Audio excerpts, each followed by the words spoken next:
En matière d'emploi des personnes présentant des situations de handicap, beaucoup de progrès ont été accomplis dans la fonction publique, et ce depuis une dizaine d'années. Nous pouvons ainsi nous féliciter d'un taux d'emploi en constante évolution depuis 2006 dans la fonction publique. Ce taux est aujourd'hui à 5,49%.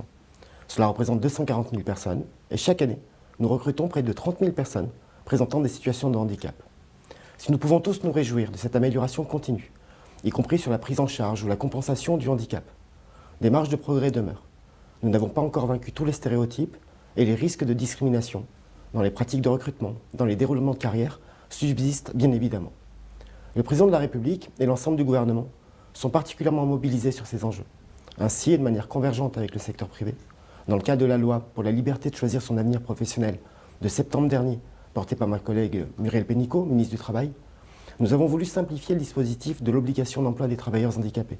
Nous avons voulu favoriser le recrutement direct des personnes en situation de handicap. De même, les mécanismes dérogatoires à l'obligation d'emploi seront progressivement supprimés. Tous ces leviers sont essentiels pour s'assurer que tous les employeurs publics se mobilisent en faveur des personnes en situation de handicap, mais également pour sécuriser le financement de la politique du handicap dans la fonction publique. D'autre part, j'ai lancé au printemps dernier, avec les organisations syndicales représentatives, avec les représentants des employeurs publics, une concertation relative à la rénovation de la politique du handicap dans la fonction publique. Les travaux portent sur les leviers RH, visant à accentuer les efforts de recrutement des employeurs publics, mais aussi à garantir aux agents en situation de handicap une évolution professionnelle qui soit exempte de toute forme de discrimination. Les questions de l'amélioration du maintien dans l'emploi de ces agents, de la prévention de la désinsertion professionnelle sont des questions qui sont aussi abordées. Les pistes d'évolution issues de cette concertation seront reprises dans le projet de loi relatif à la fonction publique qui sera examiné par le Parlement au premier semestre 2019. Enfin, avec Gérald Darmanin, ministre de l'Action et des Comptes publics, nous avons fixé aux employeurs publics un objectif particulièrement ambitieux, celui d'accueillir au moins 6% d'apprentis en situation de handicap.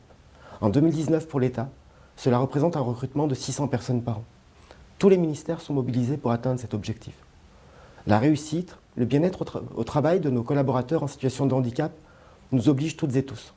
C'est une exigence de tous les instants, et je peux vous assurer de la détermination de tout le gouvernement pour faire bouger les lignes, pour que demain, le milieu professionnel, qu'il s'agisse de nos administrations publiques ou des entreprises privées, soit un milieu plus ouvert, plus sensible, plus respectueux des personnes en situation de handicap, que nous puissions nous inscrire résolument dans la prévention et la lutte contre toutes les formes de discrimination à l'égard de ces personnes.